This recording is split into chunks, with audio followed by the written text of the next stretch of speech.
días, ¿cómo están ustedes? Pues mire, estamos contentos porque gracias a Dios, hoy logramos concluir la lectura del libro de Zacarías. Este pequeño libro al final del canon del Antiguo Testamento y que, como hemos visto, tuvo un mensaje muy pertinente. Contiene el reclamo de Dios hacia su pueblo, porque después de todo lo que el pueblo había vivido y de su regreso a Jerusalén, el pueblo había insistido, no solamente el pueblo, los gobernantes, los líderes, los sacerdotes habían insistido en prácticas que Dios les había prohibido y que le estaban ofendiendo. Y el libro va a terminar en el último capítulo, dice versículo 1, Dios dice: ya está cerca el día en que los orgullosos y malvados arderán como la paja y se quemarán por completo. A causa de mi enojo, yo soy el Dios Todopoderoso y les juro que así será. Y Malaquías va a terminar, por un lado, con una condena, con una advertencia. En el día de ayer veíamos que decía el pueblo judío, decía: ¿y qué de malo hemos dicho? Dice, bueno, decía Dios, es que ustedes dicen que no vale la pena servir a Dios y también dicen pues que los orgullosos viven felices y que a los malvados siempre les va bien. Entonces, que no tiene caso ni siquiera sentir remordimiento por el pecado, porque si a los malvados orgullosos les va bien, pues entonces nosotros ¿para qué nos preocupamos? Y pareciera que Dios contesta y les dice: bueno, ya está cerca el día, va a venir un día en que los orgullosos y malvados arderán como la paja y serán quemados por completos a causa de mi enojo. Y de manera muy clara, Dios firma esta sentencia y dice: yo soy el Dios Todopoderoso y les juro que así será. Y en ese sentido, el profeta Malaquías va a servir a los propósitos de Dios, confirmando una sentencia que ha venido a través de todo el Antiguo Testamento, en donde llegará el día del Señor, el día de la justicia de Dios. Queridos amigos, en estos tiempos todavía no hemos experimentado ese día de la ira de Dios. Muchas personas hoy sufren porque piensan que cada cosa que les pasa, cada cosa mala que les pasa, creen que es Dios que los está persiguiendo, que los está castigando. No, mis amigos, nosotros sufrimos por consecuencia de que vivimos en un mundo peligroso y por consecuencia de nuestras malas decisiones. Pero Dios tiene preparado un día en que realmente dice que los malvados serán quemados como la paja, se quemarán por completo a causa del enojo de la ira de Dios. Y esa es una advertencia, como decíamos ayer, para aquellos que no honran a Dios y aquellos que no se ocupan de obedecerlo.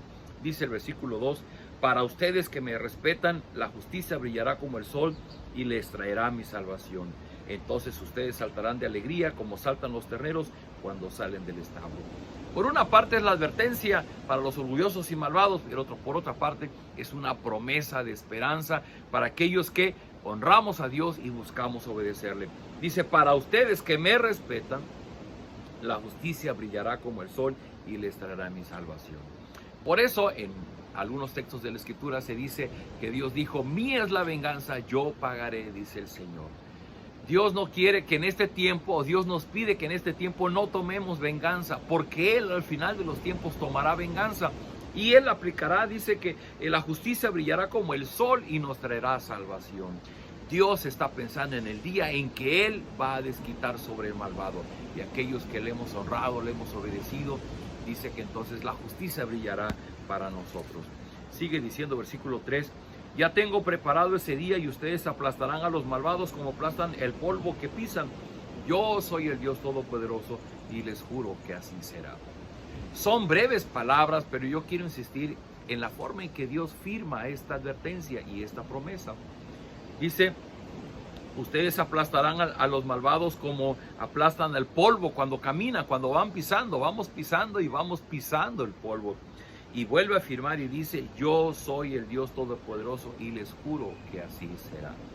Fíjese, Dios prohibió a su pueblo que juraran en su nombre, porque lo hacían hasta por cosas mentirosas, por cosas falsas. Y decía, bueno, es que hubo un tiempo en que Dios le dijo, y todo lo que ustedes lo juren, lo jurarán en mi nombre, decía Dios. Pero como el pueblo lo malversó, Dios acabó prohibiéndolo. Pero en este caso, donde Dios está jurando por sí mismo, no solamente lo dice, no solamente lo afirma, no solamente da su palabra, sino que está jurando por ello. Así es que si nos queda alguna duda, pues haríamos mal en pensar que Dios va a dejar de cumplir esto que Él está diciendo. Y está diciendo, tanto el malvado va a ser quemado por el fuego consumidor de Dios, tanto el sol nacerá, la justicia nacerá como un sol para los que honran, para los que respetan a Dios. Esto va a suceder así porque es una de las cosas que Él hace ver en su palabra. Dice un consejo final, versículo 4, israelitas, recuerden que en el monte Horeb yo les di por medio de Moisés mis enseñanzas y mis mandamientos, no se olviden de obedecerlos. Hacia el final de Malaquías, Dios está dejando un recuerdo a los israelitas. ¿Cuál era el principal problema de los israelitas? Bueno, que ni se acordaban o ignoraban y pues por ende no obedecían los mandatos de Dios. Queridos amigos, si hoy día al cierre de Malaquías puedo compartir con ustedes esa enseñanza, yo insistiría en este versículo 4. Dios nos dio leyes, la ley moral contenida en los 10 mandamientos, y que después el Señor Jesucristo dijo, pues yo lo resumo en 2, amarás al Señor tu Dios con todo tu corazón, con toda tu mente, con todas tus fuerzas, y a tu prójimo como a ti mismo.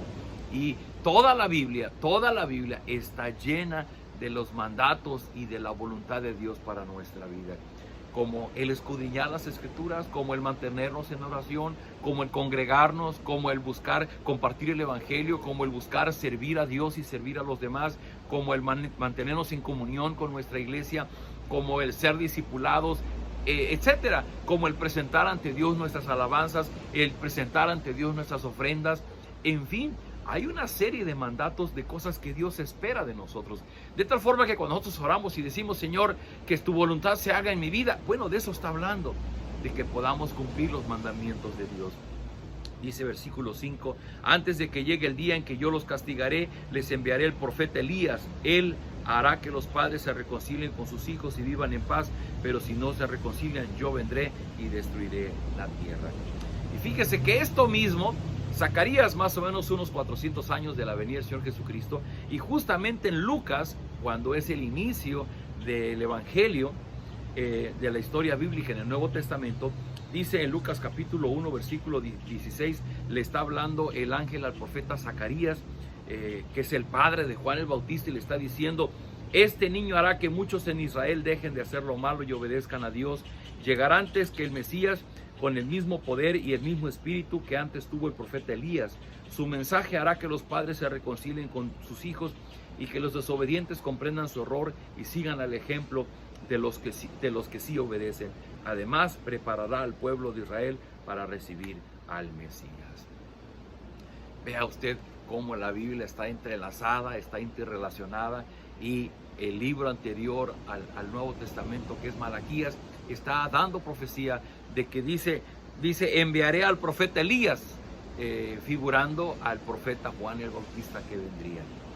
Queridos amigos, la Biblia es una sola. La Biblia es una historia de tapa a tapa que inicia en el Génesis, termina en el Apocalipsis, y es una sola historia, es el plan redentor de Dios. Y dentro de ese plan, Dios escogió a un pueblo a través del cual vendría el Señor Jesucristo.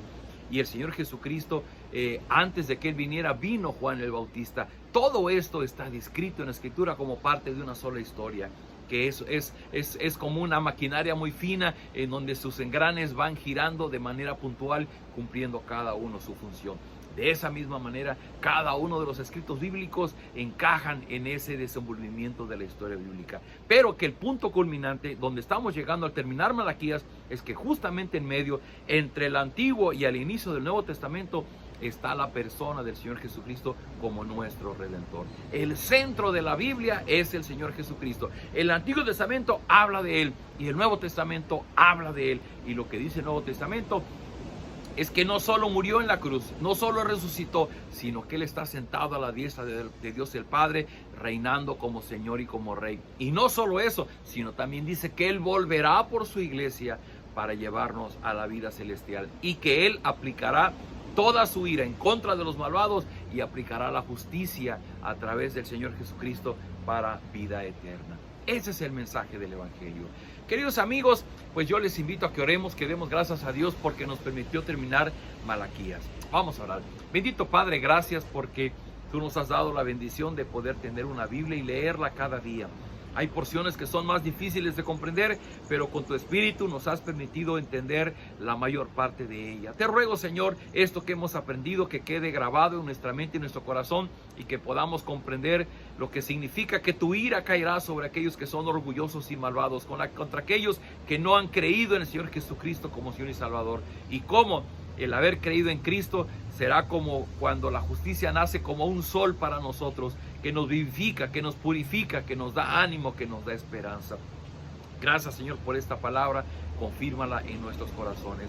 Te damos gracias por esta semana que hemos terminado, tomado de tu mano, y te rogamos que tú nos guíes en este fin de semana. Permítenos congregarnos para alabar y bendecir tu nombre. En el nombre de Jesús oramos. Amén.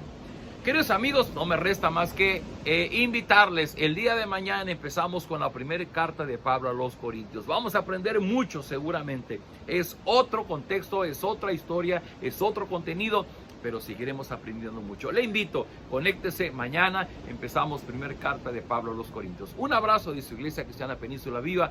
Nos vemos el día de mañana.